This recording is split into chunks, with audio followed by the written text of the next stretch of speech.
यह है आज का वचन आपके लिए क्राइस्ट एम्बेसी इंडिया की ओर से। Hallelujah, praise the Lord. आप सभी का फिर से एक और बार स्वागत है हमारी प्यारी वास्तविकता संग्रह की दैनिक अध्ययनिका में। वास्तविकता संग्रह के लेखक हैं रेवरेंड डॉक्टर पास्टर क्रिस्टो एक्विलो में DSCDD। हालेलुया। और वास्तविकता संग्रह आपको तैयार करती है दिन के लिए और दिन को तैयार करती है आपके लिए। और आज के हमारे संदेश का शीर्षक है अपने आप को वचन से भरो। हालेलुया।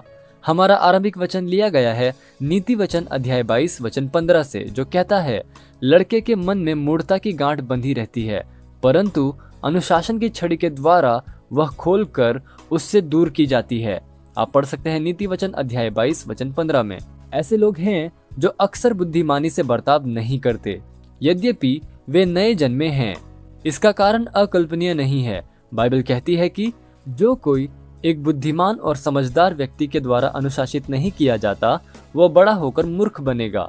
परमेश्वर का वचन मूर्खता का इलाज है, क्योंकि परमेश्वर का वचन परमेश्वर की बुद्धि है।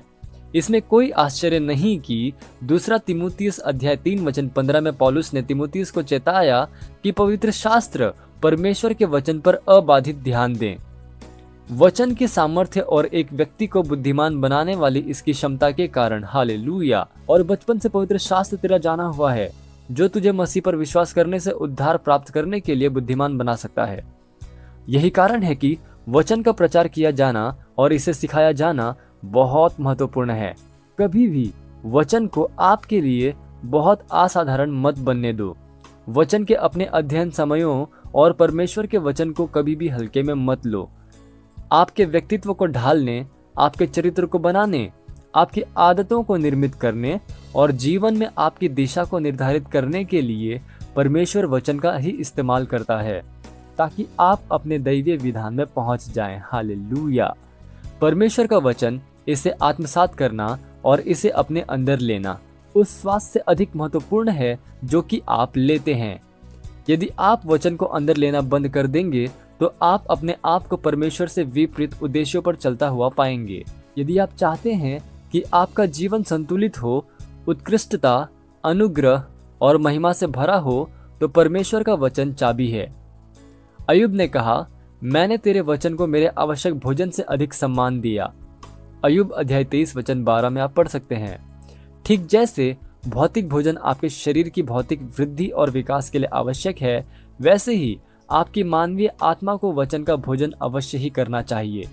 कुलुस्सियों अध्याय 3 वचन 16 कहता है, मसीह के वचन को अपने अंदर अधिकाई से बसने दो। अपने संपूर्ण अस्तित्व को वचन से भर दो। वचन द्वारा सोचो। केवल वचन के द्वारा सोचने के लिए अपने आप को प्रशिक्षित करो और आप ना केवल परमेश्वर को प्रसन्न करेंगे, बल्कि आपका जीवन उसकी महिमा से भरा होगा। हालेलुया।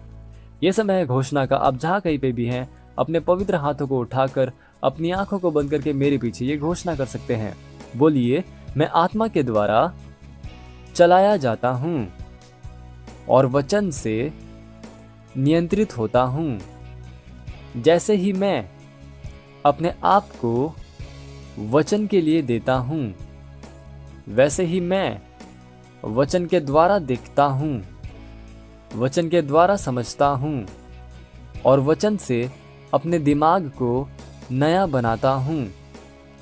राज्य के जीवन के लिए मैं वचन के द्वारा संस्कृत हूँ। परमेश्वर का वचन मेरे मूल्यों, विचारों, मतों, चुनाव और निर्णयों को नियंत्रित करता है।